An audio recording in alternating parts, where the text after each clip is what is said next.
1 ಕೋಟಿ ಕೊಡ್ತೆ ಅಂದ್ರೂ ಈ ಗುಹೆಯೊಳಗೆ ಯಾರೂ ಹೋಗಲ್ಲ. 2009ರಲ್ಲಿ ಜಾನ್ ಎಡ್ವರ್ಡ್ ಜೋನ್ ಎಂಬ ವ್ಯಕ್ತಿ ನಟ್ಟಿಪಟ್ಟಿ ಗುಹೆನ ಎಕ್ಸ್ಪ್ಲೋರ್ ಮಾಡಲಿಕ್ಕೆ ಹೋಗಿರ್ತಾರೆ. ಆದರೆ ಈ ಗುಹೆಯಿಂದ ಹೊರಬರಲು ಇರುವುದಕ್ಕೆ ಒಂದೇ ಮಾರ್ಗ.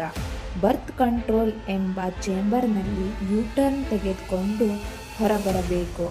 ಏಕೆಂದರೆ ಅಲ್ಲಿ ಮಾತ್ರ ಒಂದು ಮನುಷ್ಯ ತಿರುಗಿ ಬರುವಷ್ಟು ಜಾಗ ಇರುತ್ತೆ. ಆದರೆ ಜಾನ್ ಬೈ ಮಿಸ್ಟೇಕ್ ಆಗಿ ಪಕ್ಕದ ಕೆನಲ್ಗೆ ಹೋಗಿಬಿಡ್ತಾರೆ. ಇಲ್ಲಿ ಮನುಷ್ಯ ತಿರುಗುವುದಿರಲಿ, ಉಸಿರಾಡುವುದಕ್ಕೂ ಕಷ್ಟ. ಅಂಥದ್ರಲ್ಲಿ ಜಾನ್ ಒಂದು ಚಿಕ್ಕ ಜಾಗದಲ್ಲಿ ತಲೆಕೆಳಗಾಗಿ ಸಿಕ್ಕಾಕೊಳ್ತಾರೆ.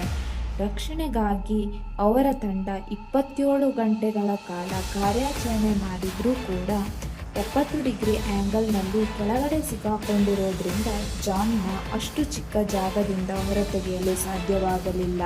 ಅಷ್ಟೊತ್ತಿಗಾಗಲೇ ಮೆದುಳಿಗೆ ರಕ್ತ ಸಂಚಾರ ಜಾಸ್ತಿಯಾಗಿ ಜಾನ್ ಅಲ್ಲೇ ಮೃತಪಟ್ಟರು. ಈ ಘಟನೆಯಾಗಿ 16 ವರ್ಷ ಆದರೂ ಕೂಡ ಈ ಗುಹೆಯನ್ನು ಬಂದಾಗಿಯೇ ಇದೆ.